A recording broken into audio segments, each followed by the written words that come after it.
લીમડો ને મરચાં ને એવું મળે છે બધું તૈયાર કરી નાખ્યું મેં ને આ ડુંગળી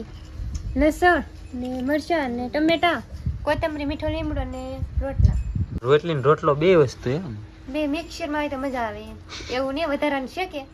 એ બે હાલ છે એમ હા ભાઈ રોટલો ને રોટલીનું ભેગું બનશે એમ રોટલો હાલશે પણ રોટલી હારવાર હાલશે મરચું ને બધું ઓલું કઢી કરીએ કે એની રીતે બનાવીએ એટલે અમારે અલગ રીત હોય બધાની અલગ અલગ હોય તો અડધી ચમચી મરચું નાખું હળદર મીઠું ગોળ એટલે ખાટું ગળ્યું લાગે એમ ખાટું મીઠું ગળ્યું